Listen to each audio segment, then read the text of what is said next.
Hormigón sumergido.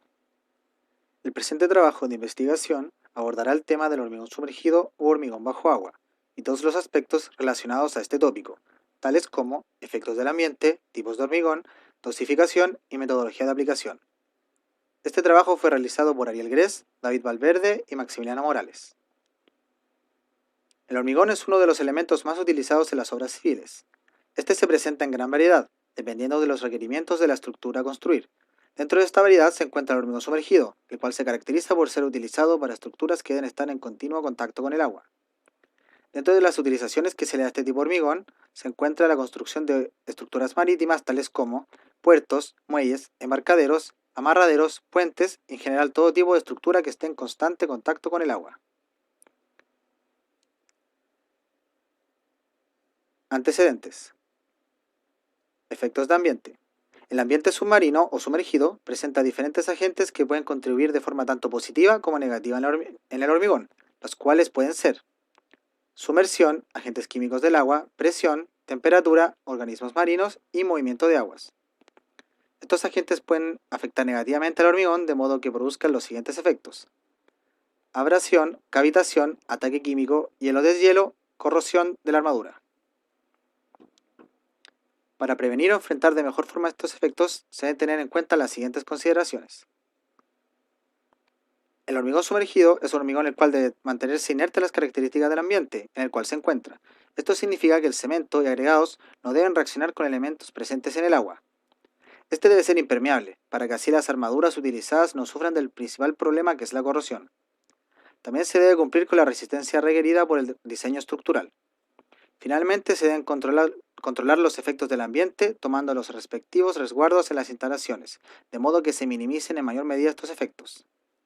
Por otro lado, la norma NSH 170 presenta requerimientos más detallados respecto al hormigón bajo agua, los cuales se indicarán más adelante. Los tipos de hormigón que se pueden utilizar son los siguientes: hormigón pesado, hormigón liviano y hormigón ciclopio. El hormigón pesado es un hormigón de alto peso unitario, superior a 3.7 toneladas fuerza por metro cúbico. La alta densidad es de suma importancia para resistir la fuerza de las olas, pues es importante tener un peso sumergido que impida el desplazamiento causado por las mismas. Este puede usarse efectivamente para proveer anclaje o empotramiento en tubería, puentes de pontones, etc. Proveer protección en contra de la radioactividad y en el uso de tetrápodos y otros elementos de protección prefabricados.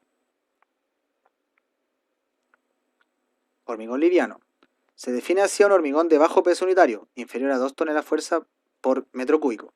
Es frecuentemente empleado en estructuras flotantes, donde hay problemas de recubrimiento de armaduras, permeabilidad y colado a causa de losas y muros de poco espesor. El hormigón liviano es de dos tipos básicos: estructural y celular.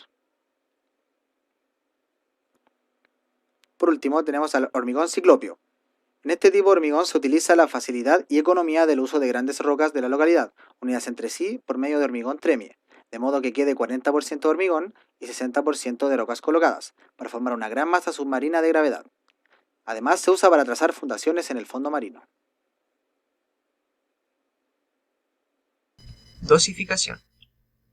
Teniendo en cuenta las condiciones ambientales, se hace necesaria una adecuada dosificación que derive en la combinación óptima que otorgue propiedades específicas al hormigón sumergido. La norma chilena NSH 170 del año 2016 establece los requisitos de durabilidad del hormigón en sus cláusulas 6.3 y 6.4. En cuanto a los agentes internos, el contenido máximo de sulfatos y cloruros mantiene las condiciones genéricas para cualquier tipo de hormigón. En cambio, frente a la reacción árido-álcali, una vez verificada la potencial reactividad de los áridos según las normas NSH 163 y NSH 1498, es posible utilizar estos áridos si se cumple un correcto funcionamiento de obras similares con material de la misma fuente, se cuente con estudios especiales que permitan su uso, o se cumplan requisitos específicos de álcali soluble en agua o de expansión con materiales de obra a plazo de 3 o 6 meses.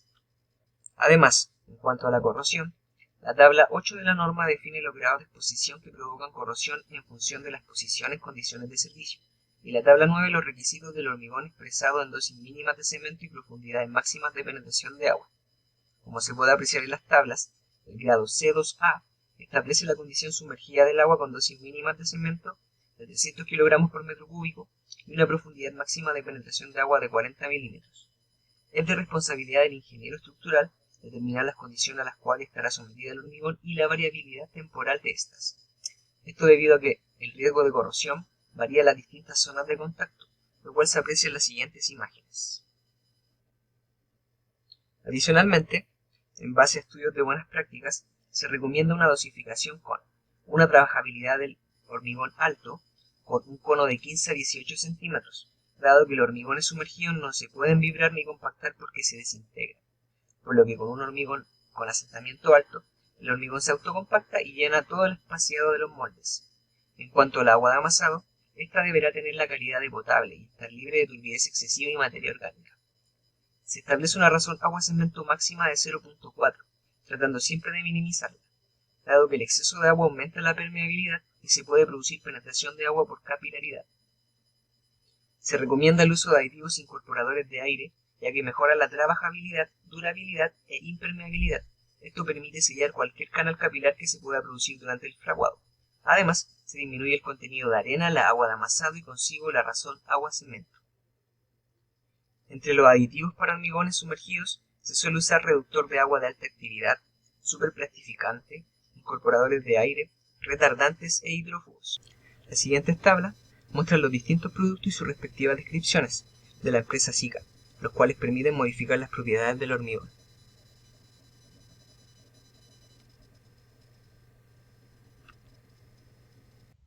Vamos con la metodología de aplicación. Encofrado y moldajes. Como sabemos, son elementos auxiliares cuya misión es contener y soportar el hormigón fresco hasta su endurecimiento. Son estructuras temporales durante la colocación del hormigón que posteriormente son desmontados. Tenemos el encofrado con flotación total, donde un sistema de flotadores permiten reflotar el encofrado para traslado y posición. En segundo lugar, un semiflotante. Este tipo de encofrado cuenta con ruedas de traslado en el pórtico trasero, mientras que en su parte delantera contiene flotadores para elevar y trasladar el encofrado. Y por último lugar, el encofrado sin flotación, es decir, no hay un sistema de flotación, por lo tanto se necesitan grúas que permiten el ensamblaje y traslado de la estructura. Deben haber buzos que se encarguen de acomodar las partes.